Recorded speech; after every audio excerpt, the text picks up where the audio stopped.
fut en pure perte. Mais qu'est-ce qui vous a poussé à prêter cette somme à M. Faulkner? M. Faulkner était le mari de ma fille unique. Et le bonheur de ma fille est ce qui m'importe le plus au monde. De plus, un autre motif, moins familial, celui-là, avait dicté ma conduite. Voyant les innombrables tragédies qui se produiraient si les petits épargnants étaient victimes d'un crack, j'ai estimé qu'il était de mon devoir de faire tous mes efforts pour éviter cette éventualité. Très bien. Mais auriez-vous prêté une somme aussi considérable si vous aviez cru que les affaires de votre gendre étaient vouées à une catastrophe inévitable? Sans doute pas. La tentative était dangereuse, certes, mais j'étais certain que mon sens des affaires éviterait la débâcle. Si Faulkner avait vécu. Monsieur Whitfield, pouvez-vous nous dire si M. Faulkner était heureux avec votre fille et si une entente parfaite régnait entre les deux époux? J'ai toujours considéré que la vie familiale était l'institution la plus importante de notre société. Vous me croirez donc si je vous dis quel prix j'attachais à ce que ma fille soit heureuse. Et je peux vous affirmer qu'elle avait trouvé le bonheur parfait auprès de M. Faulkner. Maintenant, dites-moi, M. Whitfield, quelle était votre opinion sur Karl Faulkner? Je dois reconnaître que nous n'avions pas le même idéal et nos mentalités différaient complètement. Moi, je crois avant tout à la nécessité de faire son devoir. Faulkner, lui, ne croyait à rien qu'à son propre plaisir. En dépit de ces divergences, je l'aimais comme mon fils.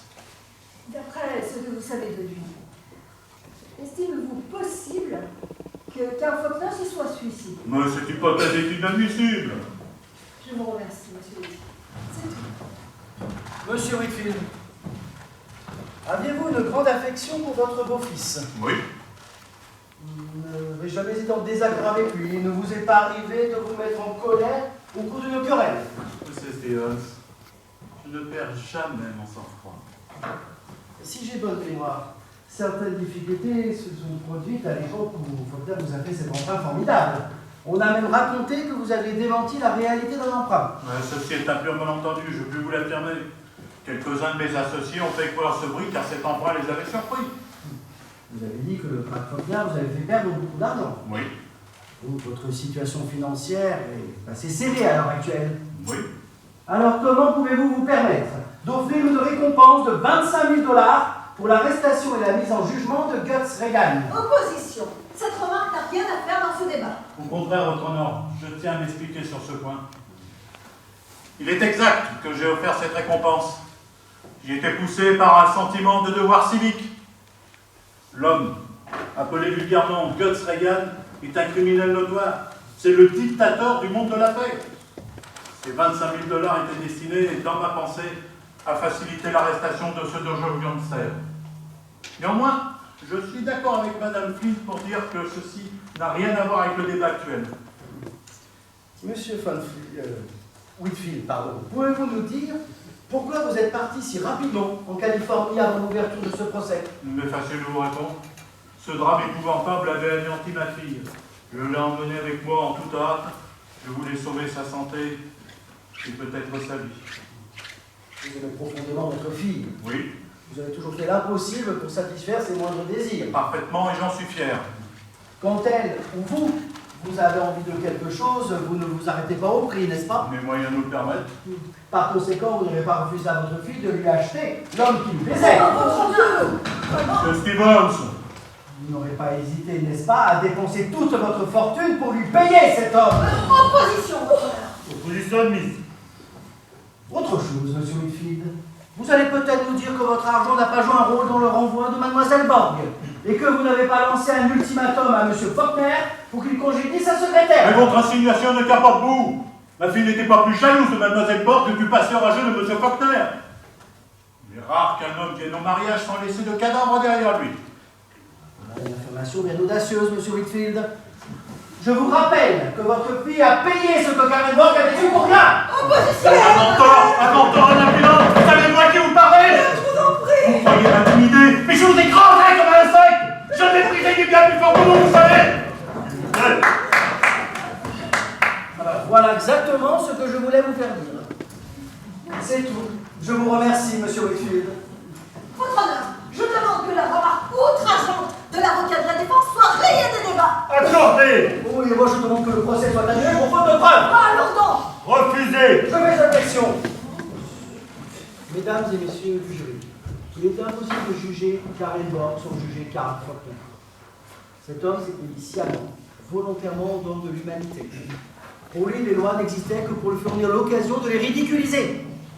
Faulkner n'était pas fait pour le mariage. Et pour fuir une existence intenable, il a pu avoir recours à des moyens les plus désespérés, y compris le suicide. D'ailleurs, en voici la preuve. Mon premier témoin sera le docteur Kirkland, qui, outre ses fonctions de médecin légiste, est également expert en graphologie auprès des tribunaux de New York. Docteur Kirkland, si vous voulez bien rejoindre la barre, pardon.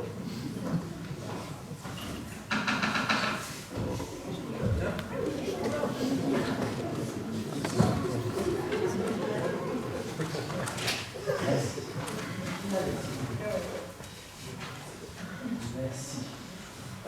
Pouvez-vous juste nous rappeler votre nom? Dr. Jane Kirkland, Bien. Et votre profession? médecin légiste et expert en graphologie du département de la police de New York. Bien, alors. Reconnaissez-vous cette lettre?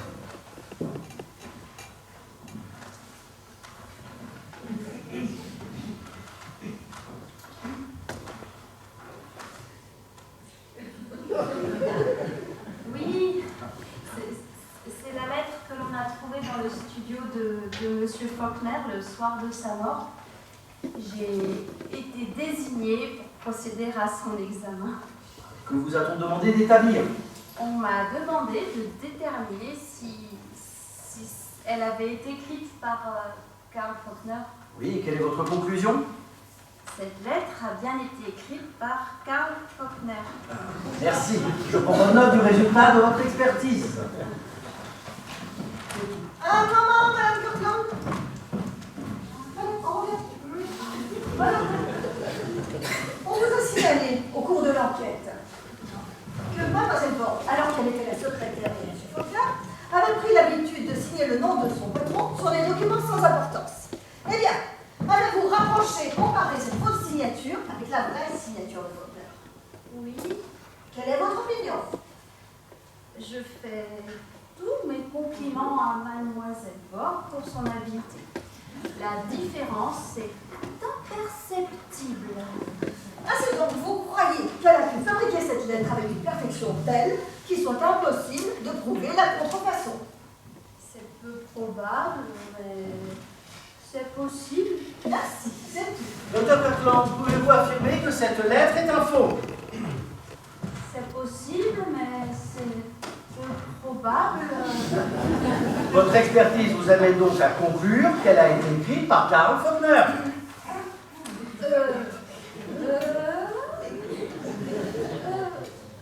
Oui. C'est tout. Merci. Votre nom, ce témoignage n'a aucune valeur. C'est un charlatan, c'est évident. S'il vous plaît! Mon prochain témoin sera Madame Olga Anderson.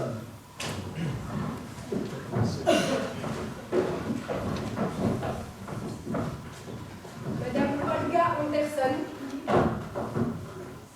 vous voulez bien rejoindre la barre.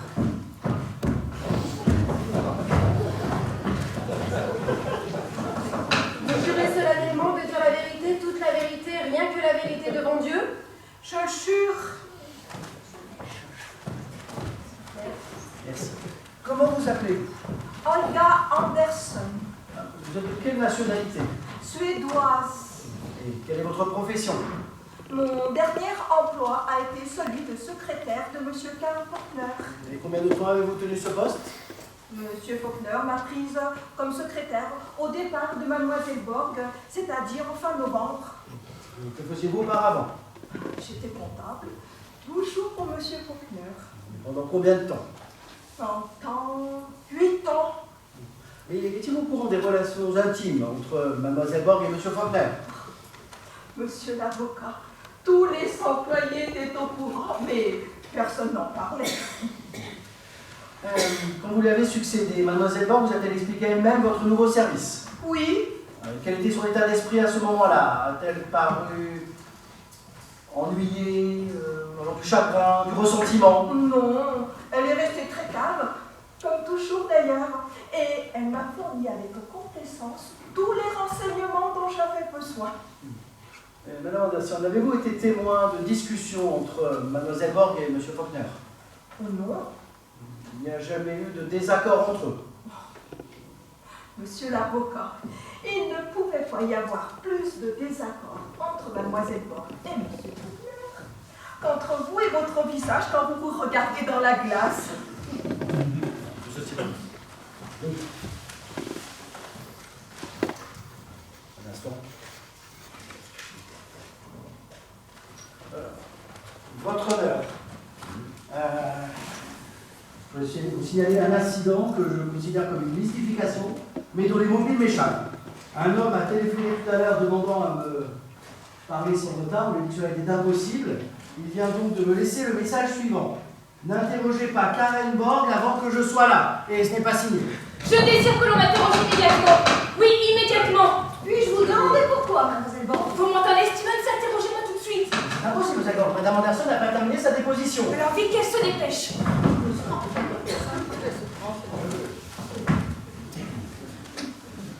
Madame Anderson, avez-vous assisté à des discussions d'affaires entre M. Whitfield et M. Faulkner? Non, jamais. Mais j'ai aperçu souvent monsieur Whitfield dans nos bureaux. Monsieur Whitfield n'aimait pas monsieur Faulkner. Qu'est-ce qui vous fait dire cela? Un jour, j'ai entendu ce que lui a dit monsieur Whitfield. Mon patron avait perdu beaucoup d'argent. Alors monsieur Whitfield lui a demandé sur un ton sarcastique ce qu'il ferait en cas de faillite. Monsieur Faulkner a répondu d'un ton léché. C'est bien simple, mon cher, je n'aurais plus qu'à me suicider. Alors monsieur Whitfield l'a regardé d'une façon étrange et froidement il a répliqué: dans ce cas-là, mon cher, tâchez de ne pas vous rater. Avez-vous pris au sérieux cette remarque de M. Whitfield? Oui, car monsieur Whitfield a un caractère terrible. J'ai eu peur quand je l'ai vu en colère. Madame Anderson, pouvez-vous nous dire où vous étiez la nuit du 16 janvier, à l'heure exacte où M. Faulkner a trouvé la mort? Je me trouvais dans notre bureau du bâtiment Faulkner. Nos affaires étaient en si mauvaise posture. Je travaillais régulièrement toutes les nuits. Enfin, vous comprenez. Et qu'avez-vous fait quand vous avez appris la mort de M. Faulkner? J'ai pleuré, monsieur l'avocat. Oui, j'ai pleuré comme une gosse. Et après, quand le calme m'est revenu, j'ai voulu prévenir monsieur Whitfield. Je lui ai téléphoné à sa propriété de Long Island, mais sa fille, madame Faulkner, m'a répondu qu'il n'était pas là. Alors c'est moi qui lui ai annoncé que son mari venait de se suicider. Quelles ont été les premières paroles de madame Faulkner quand elle a appris la nouvelle? Elle s'est écriée: surtout, ne prévenez pas les journaux. C'est tout, madame Anderson. Un moment, mademoiselle Borg. Pourquoi êtes-vous donc si pressée? Bon, on dirait que vous avez peur de voir arriver quelqu'un. Allez.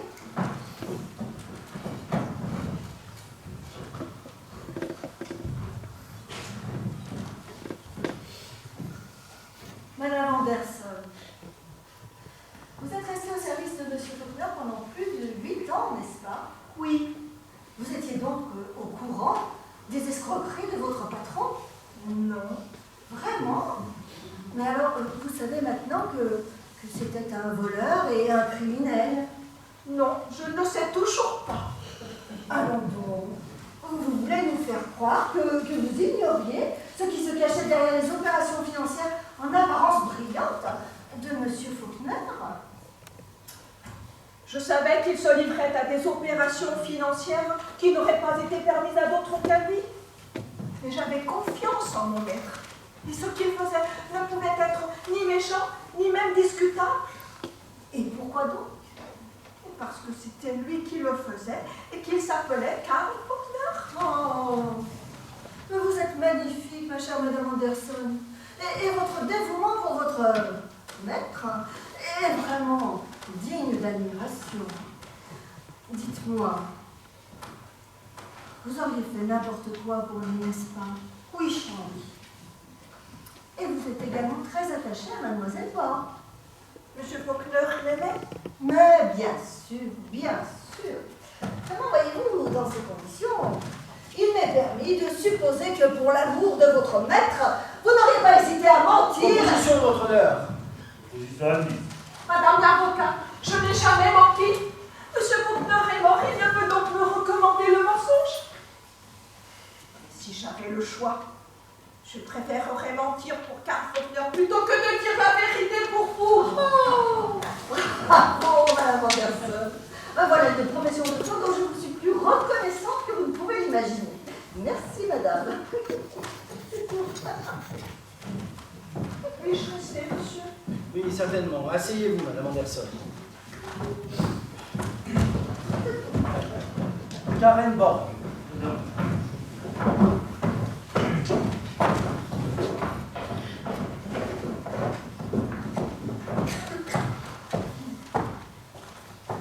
Vous jurez solennellement de dire la vérité, toute la vérité, rien que la vérité devant Dieu? C'est inutile, je ne crois pas en Dieu. Je prie tout de même le témoin de prêter serment. Soit, je le jure.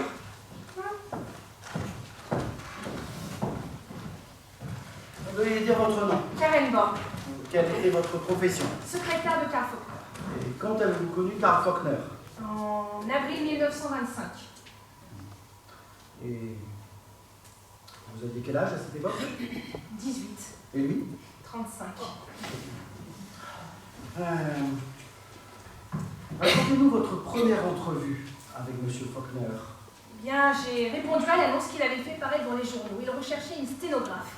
La première fois que je l'ai rencontré, c'était dans son bureau de Stockholm. Il était seul. Comment vous a-t-il accueilli? Il s'est levé et il n'a pas dit un mot. Il m'a regardé fixement. Et cela a duré longtemps, très longtemps. Il ne disait toujours rien, mais il y avait de l'insulte au coin de ses lèvres, du mépris dans son regard. Ce regard, je ne pouvais pas le soutenir. Je ne savais pas si je devais m'agenouiller devant cet homme ou le gifler. Et je n'ai fait ni l'un ni l'autre. Et je lui ai expliqué pourquoi j'étais venue. Vous engagez sur le champ. Il a tout d'abord dit que j'étais trop jeune. Puis il m'a jeté un bloc-notes de sténo et m'a commandé de me mettre immédiatement au travail. Il était pressé, j'ai obéi. Et vous avez travaillé toute la journée? Oui, toute la journée. Il m'a dicté de plus en plus vite, sans me laisser le temps de dire un mot. Il n'a pas souri une seule fois et il ne m'a pas quitté des yeux.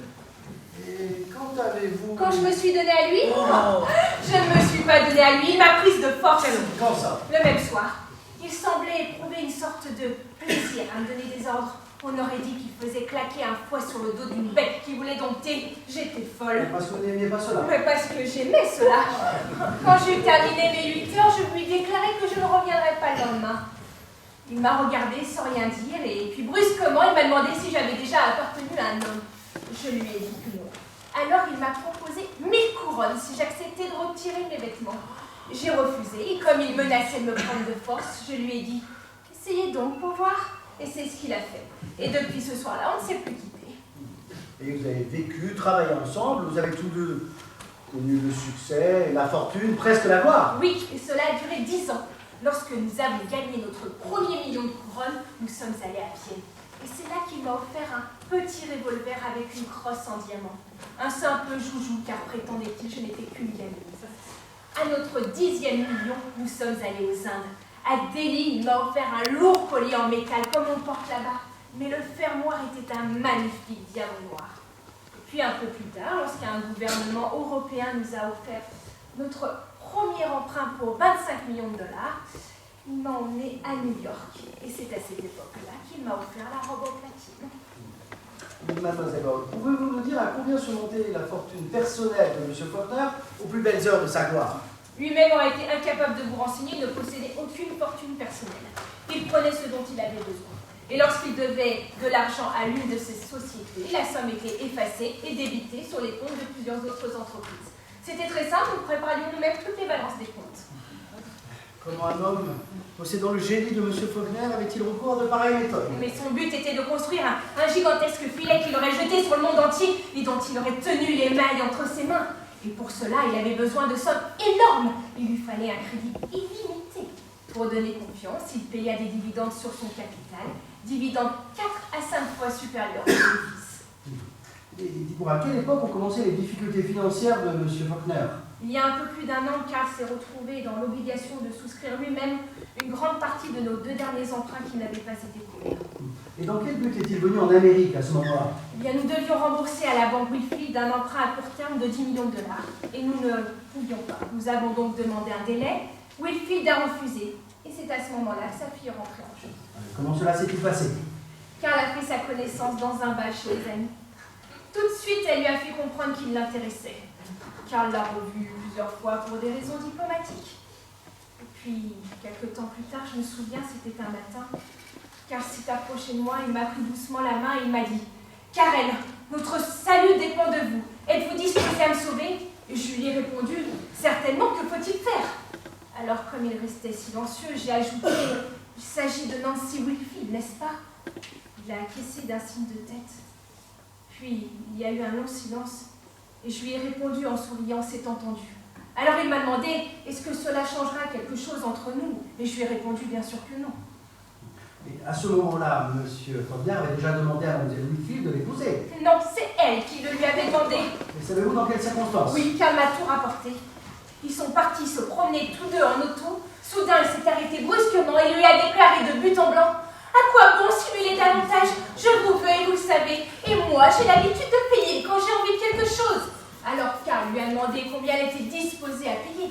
La prolongation d'un certain emprunt dont vous avez besoin pour sauver vos affaires. Si vous évitez la prison pour escroquerie, ce sera grâce à moi et à moi seul. C'est un mensonge, un abominable mensonge. Calme, je vous prie. Quiconque trouvera les débarras sera exécuté immédiatement.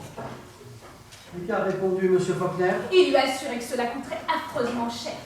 Mais elle lui a répondu « L'argent m'est égal et je n'ai pas l'habitude de compter. » Alors comme Karl lui faisait observer qu'il ne pouvait s'agir que d'une affaire et qu'il ne fallait pas qu'elle s'attende à la moindre affection de sa part, elle a terminé l'entretien par ces mots « Je n'ai pas besoin d'affection, vous aurez votre argent et moi je vous aurai. » Et M. Faulkner a-t-il eu connaissance des réactions de M. Wilfield quand ce dernier a pris la nouvelle? Oui, il m'a dit que lorsqu'elle lui a fait part de sa décision, il est entré dans une violente colère et il a menacé de tuer Karl. Mais elle a tellement insisté qu'il a fini par accepter de prolonger l'emprunt et d'accorder à Karl un crédit illimité. En d'autres termes, M. Faulkner s'est vendu en dernière hypothèque. Oui, mais cette hypothèque-là n'avait pas plus de valeur à ses yeux que les autres. Bien sûr. M. Faulkner vous a-t-il rendu visite après son mariage? Oui, très souvent. Avez-vous considéré ce mariage comme un affront personnel? Nous avions l'habitude de considérer nos affaires comme une lutte quotidienne. Cette lutte-là était un peu plus pénible pour moi que pour lui, voilà tout. Oui, mais pourquoi M. Faulkner vous a-t-il renvoyé 2 semaines après son mariage? Et il a bien fallu, Wilfield refusait de lui avancer l'argent qu'il lui avait promis. Et quel prétexte ce dernier a-t-il invoqué pour ne pas tenir sa promesse? Le prétexte que Karl conservait une maîtresse. C'était l'ultimatum de Nancy Wilfield, on ne devait plus entendre parler de moi. Je peux vous dire que cela a été très dur pour nous deux.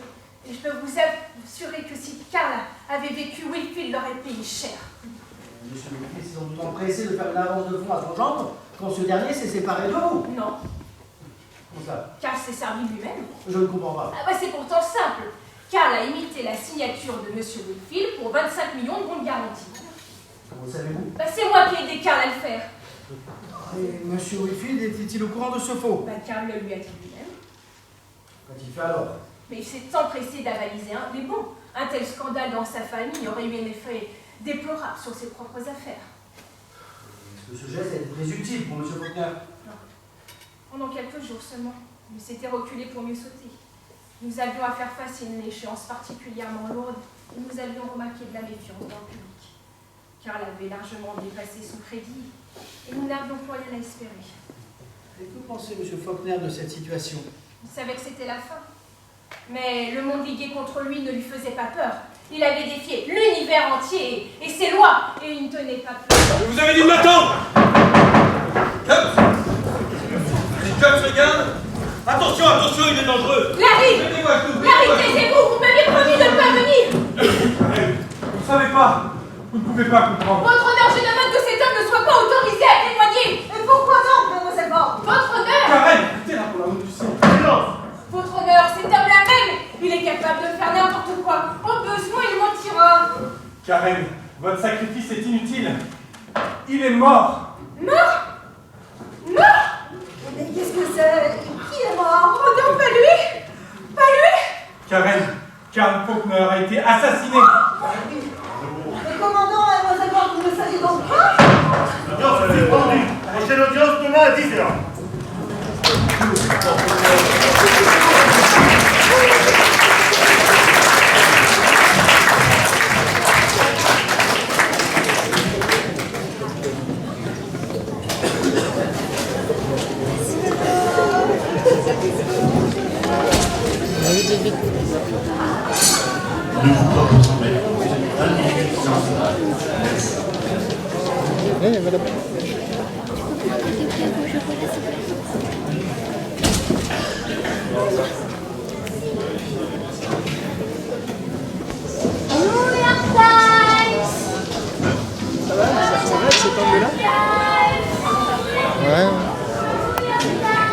Je vois des...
C'est pour quelle chaîne?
Peuple de l'État de New York contre Karen Borg.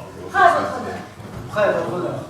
Si votre honneur le permet, je souhaiterais informer les membres du jury que j'ai lancé un mandat d'arrêt contre Guns Reagan, car cet homme a certainement été complice du crime. Malheureusement, il a échappé à notre surveillance. Et la dernière fois qu'on l'a vu, il causait. Un instant, je vous prie. Non mais c'est pas vrai. Vous prétendez que j'ai disparu. Alors pourquoi me serais-je présenté hier? Pour donner des émotions à ces gens-là. Inutile de lancer un mandat d'arrêt contre moi. Je ne bougerai pas d'ici. Si cette femme est coupable, je le suis aussi. Oui, eh bien, commencez par enlever votre chapeau. Il y a de toute façon là-bas.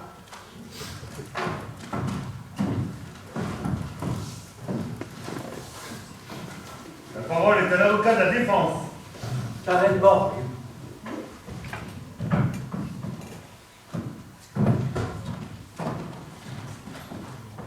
Mademoiselle Borg, quand vous avez déposé hier devant ce tribunal, connaissiez-vous toute la vérité sur cette affaire? Non.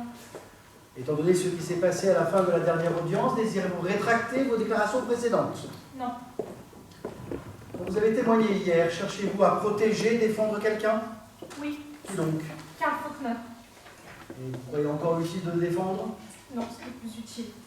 Vous prétendez encore que Karl Faulkner s'est suicidé? Non, Karl Faulkner ne s'est pas suicidé, il a été assassiné. Et ce n'est pas moi qui l'ai tué, je vous en supplie, il faut me croire. Je ne parle pas pour moi, que m'importe maintenant le verdict du jury, mais il faut que vous m'entendiez, il faut que le meurtrier soit puni. Je vais vous dire toute la vérité. J'ai menti au cours de l'enquête. J'ai même menti à mon propre avocat. Et j'avais l'intention de mentir ici devant ce tribunal. Mais maintenant, je vais vous dire la vérité. Hier, avant que cet incident ne se produise, vous allez nous expliquer comment M. Faulkner comptait sortir des difficultés qui l'assaillaient. Karl avait l'intention de disparaître, mais il ne voulait pas se suicider. C'est vrai, j'ai jeté le corps d'un homme du haut du 20e étage, mais cet homme était déjà mort quand je l'ai précipité dans le vide, et ce n'était pas Karl Faulkner. Veuillez vous expliquer. Karl voulait que sa mort soit officiellement constatée. Pour que son plan réussisse, il fallait éviter les recherches, les enquêtes. Il devait disparaître. Le suicide, ce n'était qu'une comédie. En réalité, nous devions partir ensemble. Tout avait été préparé dans les moindres détails il y a cela plusieurs semaines. Karl avait mis de côté 10 millions de dollars provenant des faux bons de M. Wilfield. Mais nous avions besoin de quelqu'un pour nous aider. Quelqu'un n'ayant aucun rapport avec Karl et que l'on ne puisse pas soupçonner. Un seul homme pouvait nous rendre ce service. C'était Regan. Et comment êtes-vous entré en relation avec lui? J'ai fait sa connaissance quelques mois auparavant. Regan avait, comment dirais-je, il avait essayé de faire des affaires avec Karl, sans succès d'ailleurs. Regan et moi sommes rapidement devenus amis, amitié secrète. Et lorsque nous avons eu besoin de quelqu'un pour favoriser notre disparition, tout naturellement j'ai pensé à lui. Et qu'est-ce qui vous faisait croire que M. Regan vous aiderait dans une entreprise aussi dangereuse? Regan était amoureux de moi. Et vous a aidé malgré cela? Il m'a aidé à cause de cela. En quoi consistait votre plan, mademoiselle Borg? Bien voilà, au début de la nuit du 16 janvier, un gangster nommé Lefty a été assassiné par une bande rivale dans la maison de sa mère. Vous vous souvenez peut-être l'avoir lu dans les journaux, le corps de Lefty a mystérieusement disparu. Mais en fait, c'est Regan qui a été enlevé. La taille, la corpulence de Lefty jusqu'à la couleur de ses cheveux, tout correspondait au signalement de Karl. Et c'est l'homme que j'ai précipité dans le vide. C'est à cela que c'est dans les lettres de M. Regan. Bien, Regan devait encore fréter un avion et emmener Karl en Amérique du Sud. Regan avait été jadis pilote sur une île commerciale. Et ce jour-là, le 16 janvier, Karl a transféré sous un nom d'emprunt 10 millions de dollars dans 3 banques de Buenos Aires. Et je devais les retrouver un mois plus tard à l'hôtel Continental. Jusque-là, il était entendu qu'il n'y aurait aucune communication entre nous. Sous aucun prétexte, et quoi qu'il arrivât, nous devions révéler notre secret. Racontez-nous ce qui s'est passé le 16 janvier. Karl est venu me voir ce soir-là. Lorsque je lui ai ouvert la porte, il souriait comme un homme qui court avec joie au-devant d'un grand danger. Nous avons dîné ensemble. Ensuite, nous sommes allés rejoindre Regan. Il avait revêtu le corps de Lefty d'un costume de voyage. Nous sommes tous rentrés à la maison en auto. Karl tenait absolument à se faire voir, donc je ne me suis pas servi de ma clé et j'ai sonné à la porte d'entrée. Nous étions en toilette de soirée pour donner l'impression de gens qui reviennent d'une boîte de nuit. Karl et Regan traînaient le cadavre comme s'il s'agissait d'un ami ivre. La concierge nous a ouvert la porte et nous sommes montés dans l'ascenseur. Et que s'est-il passé ensuite? Eh bien, Karl a pris les vêtements dont on avait habillé le cadavre. Il a écrit la lettre que vous connaissez. Ensuite, nous avons bu un cocktail. Puis après, Karl et Regan ont traîné le cadavre de Lefty jusqu'au balcon et l'ont appuyé contre le parapet. Puis ils sont partis. Karl est parti le premier. Il est descendu par l'ascenseur. Je suis restée seule un moment sur le seuil de la porte. J'ai regardé l'aiguille de l'ascenseur tourner. 15e étage, 5e étage. J'ai entendu la porte de l'ascenseur se refermer. Puis c'était fini. Karl était parti. Et puis? Regan l'a suivi quelques minutes plus tard. Tous deux s'étaient donné rendez-vous à 30 km de New York, là où se trouvait l'avion de Regan. Je suis restée seule pendant 1 heure. Le studio était silencieux. Je n'ai pas osé attendre sur la terrasse à cause du cadavre. Je me suis allongée sur mon lit dans ma chambre. Le pyjama de Karl y traînait encore. Je l'ai pris, il m'a semblé encore sentir la chaleur de son corps. J'ai cru que cela n'en finirait jamais. J'entendais dans l'obscurité le tic-tac de la pendule dans ma chambre.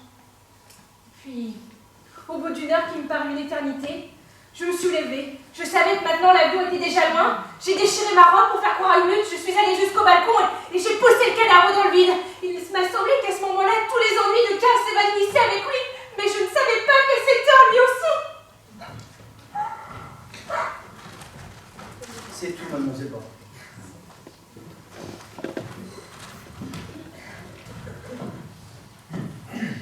Je dois vous avouer, mademoiselle Borg, que vous ne me laissez pas grand-chose à dire. Mais voyons, est-ce que Karl Faulkner avait une idée très nette de la différence entre le bien et le mal? Karl ne s'est jamais inquiété de discerner le bien du mal. Pour lui, la seule question qui se posait était je peux ou je ne peux pas. Mais vous, mademoiselle Borg, vous ne vous êtes jamais reproché d'avoir été la complice de ces crimes? Et pour moi, la question était cela lui plaît ou cela ne lui plaît pas? Vous avez dit que Karl Faulkner vous aimait. Oui. Et pourtant, il ne vous a jamais demandé de l'épouser.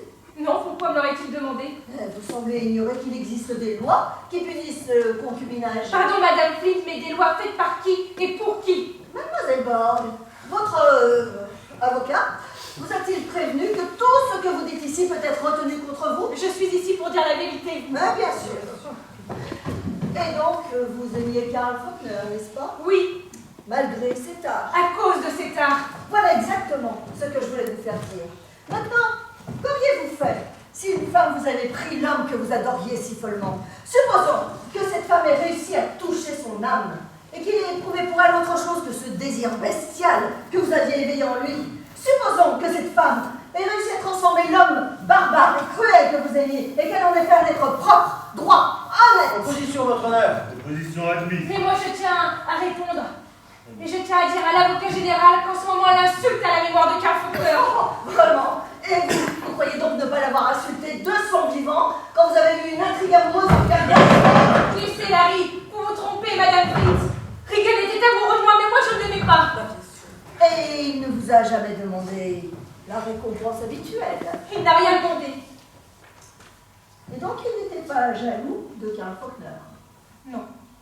Et vous ne lui avez pas demandé de vous aider à vous venger de l'homme qui venait d'en épouser une autre. Opposition. Opposition admise. Vous avez dit que vous étiez la seule à connaître les agissements criminels de Karl Faulkner. Oui. Vous en saviez donc assez pour le faire mettre en prison. Je n'aurais jamais fait une chose pareille. Oui, mais vous auriez pu si vous aviez voulu. Peut-être.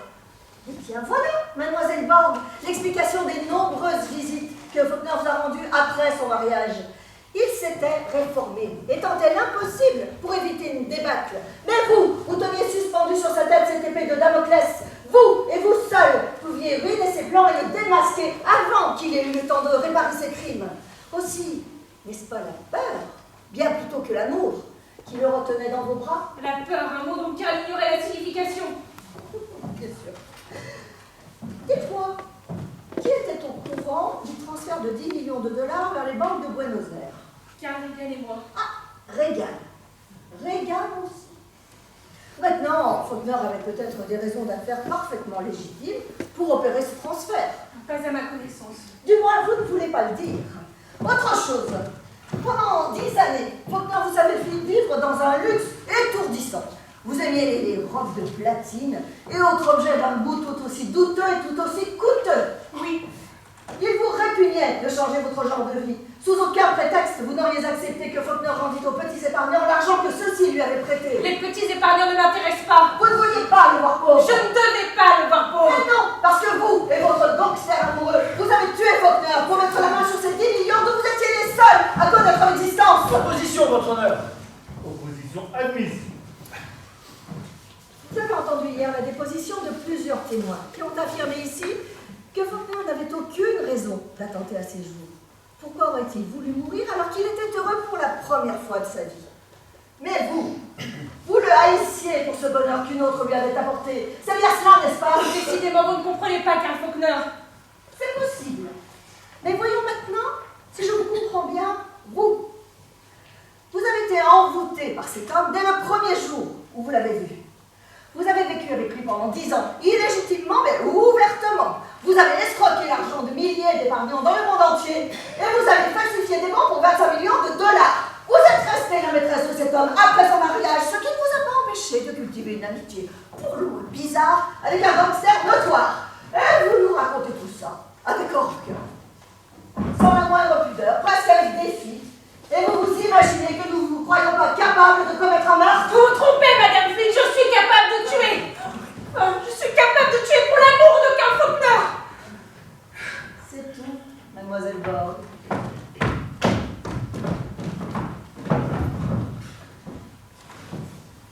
Laurence Reagan.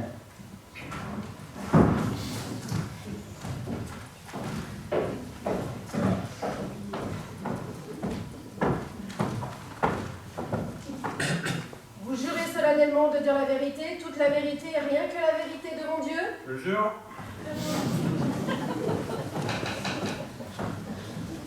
Votre nom, Lawrence Reagan. votre profession. Sans profession. Quand avez-vous connu Karen Borg? Il y a 5 mois. Et où l'avez-vous rencontré?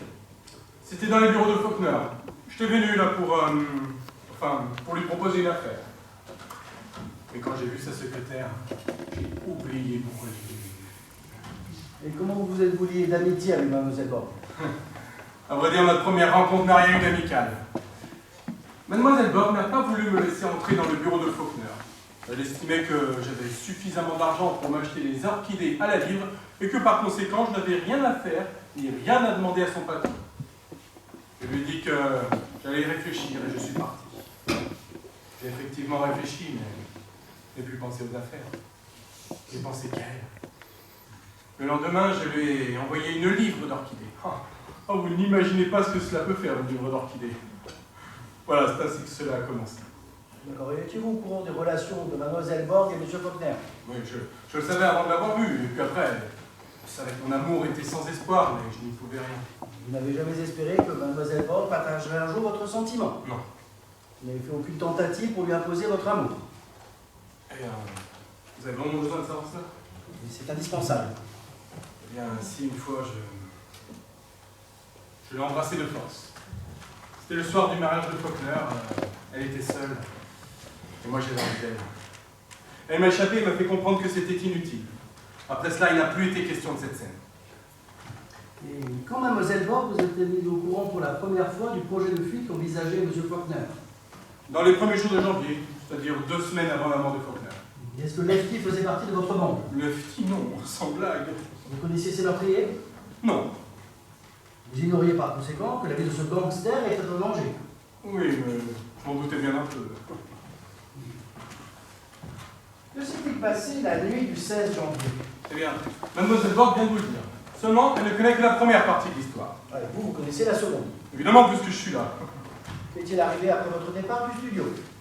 Eh bien, je suis parti 10 minutes après Faulkner. Je suis monté dans une auto qu'un de mes hommes avait laissé devant la porte car Faulkner avait emprunté mon véhicule. Et j'ai démarré à toute vitesse. Où êtes-vous allé? À Middle Lane, à 30 km de New York. J'y avais laissé mon avion au début de la soirée. Et j'ai entendu que Faulkner arriverait le premier et m'y attendrait. Et à quelle heure êtes-vous arrivé à Middle Lane? Il pouvait être minuit. Je me souviens, il y avait un magnifique clair de lune. Et on distinguait nettement les traces de pneus sur la boue du chemin. En effet, Faulkner m'avait précédé de quelques minutes. Il était minuit lorsque je suis arrivé au lieu du rendez-vous. J'ai regardé et l'avion n'était plus là. Qu'avez-vous fait? J'ai cherché pendant 2 heures. La voiture de Faulkner était dissimulée à l'endroit convenu, mais elle était vide. Et sur l'herbe de la prairie, on pouvait voir le sillage de 2 roues. L'avion s'était donc bien envolé. Mais comment, puisque Faulkner ne savait pas piloter? Avez-vous découvert la clé de ce mystère? J'ai cherché partout avec ma lampe de poche. En parenthèse, il faisait un froid de canard, l'air était gelé. Vous avez trouvé quelque chose? Ouais. Une voiture. Quelle voiture? Une auto qui était dissimulée sous un bosquet de l'autre côté du sentier. C'était une grande limousine noire. Qu'avez-vous fait? Eh bien, j'ai d'abord voulu savoir à qui appartenait cette limousine. Les portières étaient fermées, j'ai alors brisé la vitre. Et lorsque j'ai lu le nom inscrit sur la plaque, j'ai décidé de m'installer à l'intérieur et d'attendre. Et combien de temps avez-vous attendu? Le reste de la nuit, vers l'aurore, 2 de mes hommes sont entrés dans la prairie.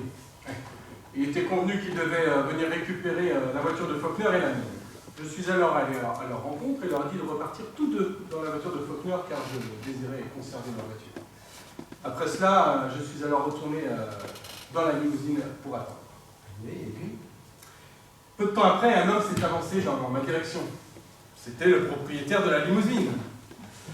Alors, j'ai fait semblant de dormir, mais j'épiais tous ses mouvements. Lorsqu'il s'est approché de moi, il a poussé un cri de surprise.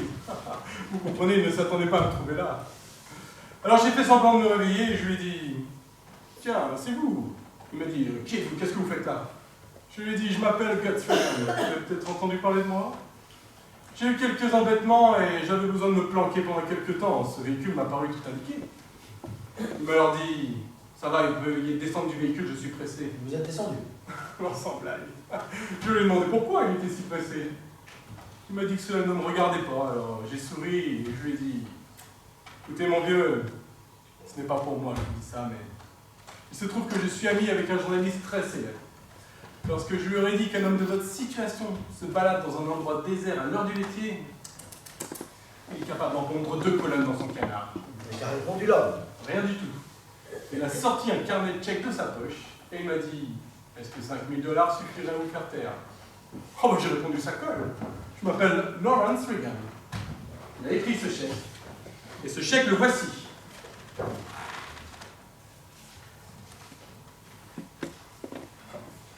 Je dépose ce chèque comme preuve.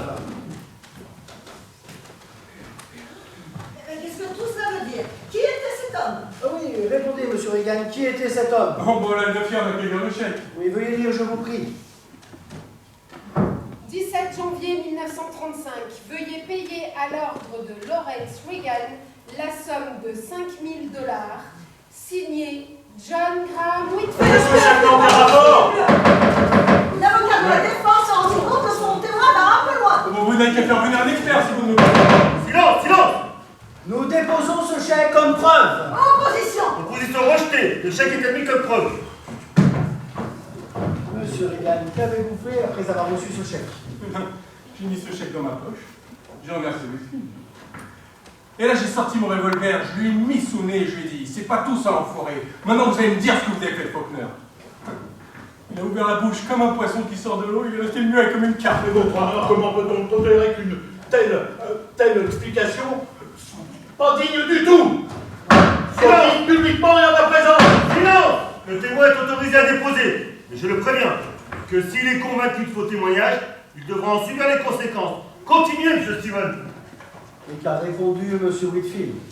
Oh, il a d'abord marmonné, je ne vois pas ce que vous voulez dire. Alors j'ai insisté gentiment avec mon revolver et je lui ai demandé où il avait emmené Faulkner. Il m'a dit si vous me tuez, vous ne le saurez jamais. Comme j'avais envie de savoir si Faulkner était toujours en vie, j'ai insisté un peu moins gentiment. Remarquez, je n'avais aucune envie de le tuer. Du moins pas ce soir-là. Il m'a alors dit que si je racontais cette histoire, on saura que le suicide de Faulkner n'était qu'une comédie et on le retrouvera. Il n'y avait rien à dire à cela, alors j'ai laissé filer. Certains de le retrouver quand j'en aurais besoin. Avez-vous essayé de retrouver Faulkner? Évidemment. Sans perdre une seconde, j'ai pris le premier avion pour Buenos Aires. Là-bas, j'ai battu la ville, j'ai mis des annonces dans les journaux. Pas de réponse. Personne ne s'était présenté dans les banques pour toucher les millions déposés au nom convenu. Et avez-vous tenu informé Mlle Borg de l'insuccès de vos recherches? Eh bien non, car il était entendu que nous devions vivre chacun de notre côté pendant 1 mois. Et puis Mademoiselle Borg avait été arrêtée pour le meurtre de Faulkner. Oh, j'ai bien ri quand j'ai lu ça dans les journaux.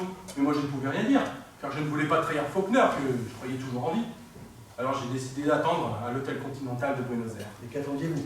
Eh bien l'expiration du délai d'1 mois que nous nous étions fixés. Ah, je vous jure que ce jour il m'a paru long. Et Faulkner n'est pas venu. Ensuite? Et bien là j'ai compris qu'il était mort. Alors je suis retourné à New York dans l'espoir de retrouver mon avion. Enfin, je me doutais bien que Whitfield n'avait pas dû aller bien loin la nuit du 16 janvier. Et vous savez quoi? Nous avons retrouvé mon avion hier. Où était-il? Dans une vallée déserte du New Jersey à 160 km de Middle Lane. Je l'ai reconnu grâce au numéro du moteur.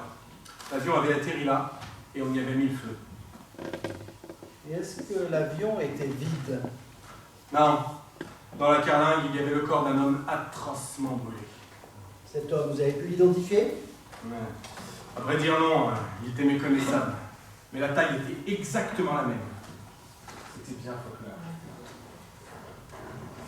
J'ai examiné le cadavre, tout du moins ce qu'il en restait, d'un peu plus près. Et j'ai noté 2 blessures causées par des balles de revolver. Une au niveau des côtes, un peu au-dessus du cœur, et l'autre à la main droite. Il avait dû être désarmé, blessé à la main et achevé d'une balle en plein cœur.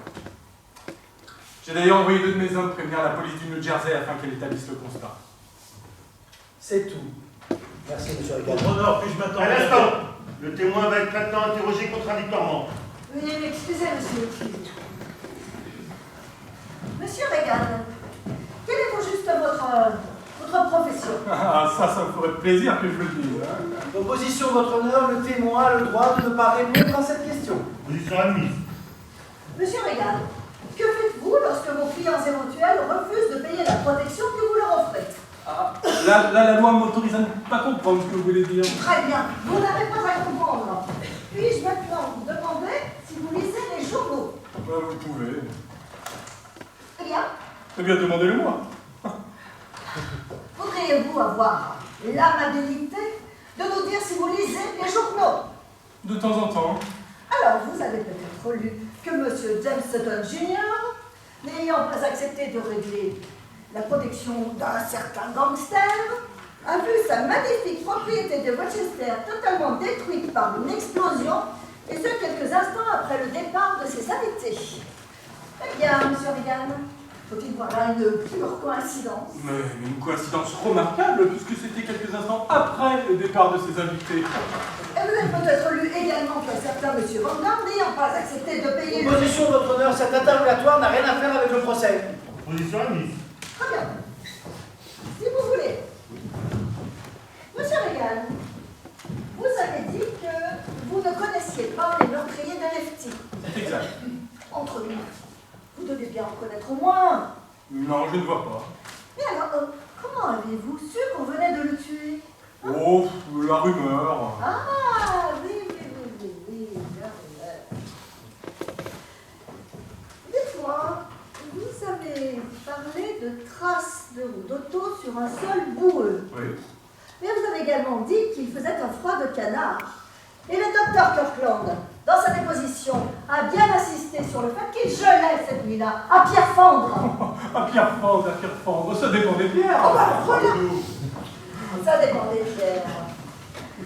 Ainsi donc, vous n'aviez aucune rancune contre Faulkner qui venait de rejeter votre proposition. Aucune. Dites-moi, monsieur Regan, que feriez-vous si on vous prenait la femme que vous aimez? Eh bien, je ne sors jamais sans mon revolver. Ah, Oh putain le con.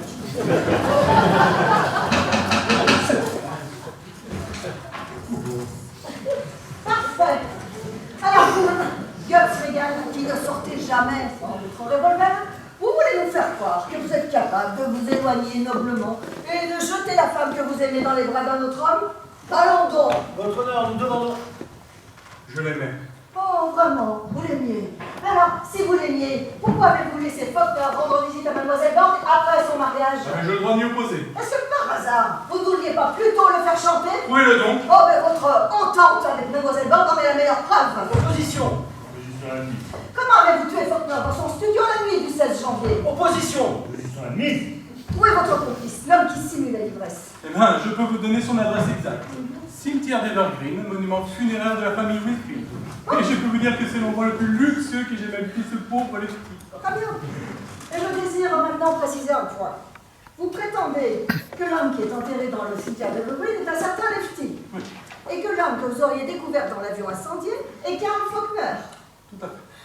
Qu'est-ce qui nous prouve que ce n'est pas le contraire? Toute cette histoire invraisemblable ne serait alors qu'une tentative désespérée pour sauver votre maîtresse.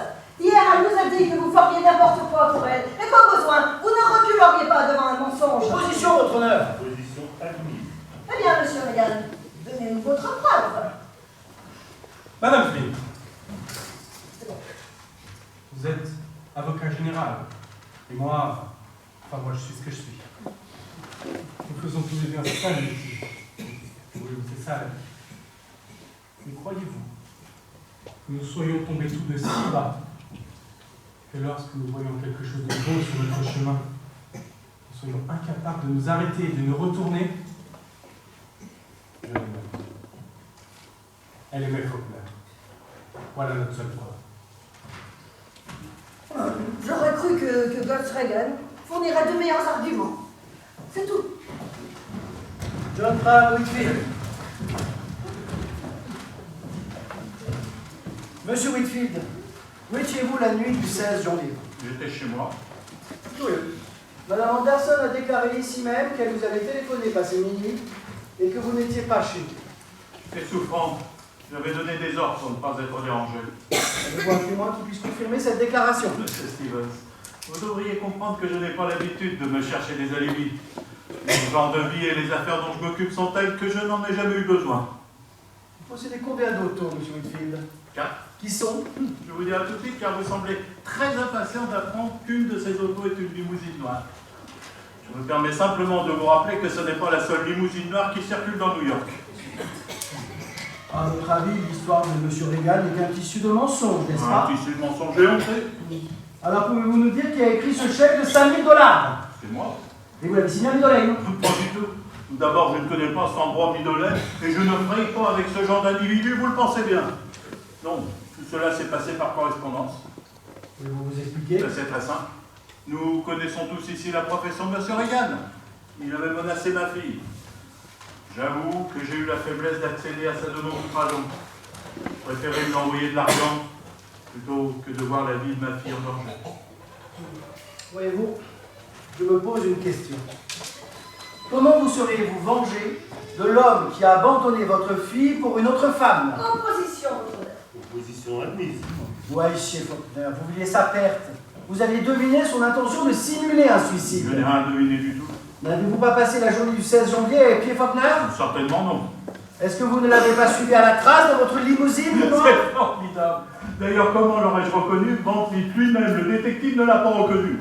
M. Fanfleet ne se doutait pas de la supercherie. Il ignorait tout du plan que M.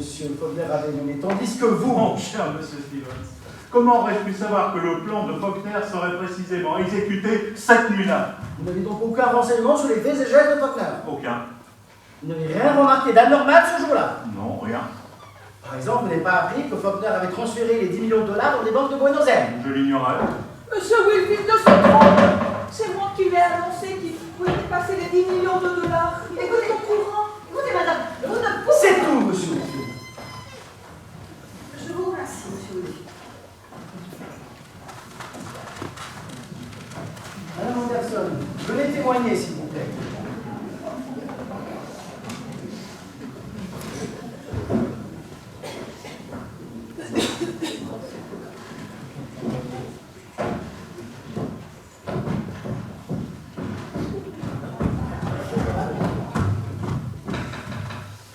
Madame Anderson, vous avez parlé à M. Whitfield de ce transfert?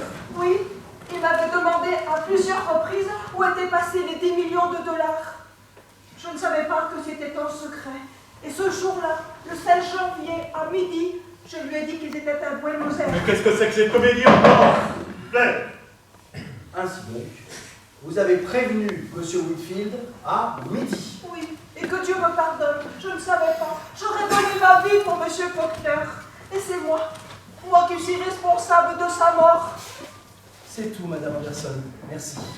Madame Anderson, étiez-vous seule avec M. Whitfield quand vous l'avez mis au courant? Oui, Pourtant, votre témoignage diffère entièrement de celui de M. Whitfield. oui. Relisez, madame, votre déposition d'hier. Vous avez affirmé ici que vous préféreriez mentir pour Faulkner et Kallenborg plutôt que de dire la vérité pour moi. Oui, ce sont des choses qu'on dit. Mais revenons maintenant à la nuit du 16 janvier. Vous voyez de quoi je veux parler? La nuit du 16 janvier. Où étiez-vous, madame Anderson, la nuit du 16 janvier? J'étais chez moi. Halt! Vous avez dit hier, ici même, en réponse à une question de l'avocat de la défense, que vous étiez cette nuit-là dans les bureaux du bâtiment Faulkner. Votre honneur, voici un flagrant délit de faux témoignage. Garde, veuillez en être témoin. Je vous demande pardon. Je ne savais pas. Ce serait trop facile. Je vous demande pardon. J'espère maintenant que tout le monde est convaincu que tout ceci n'est qu'une mise en scène savamment organisée par la bande à laquelle appartient cette femme. C'est au jury qu'il appartient de se prononcer, M. Whitfield. La défense a terminé. Pas d'autres témoins? Non, vous aussi.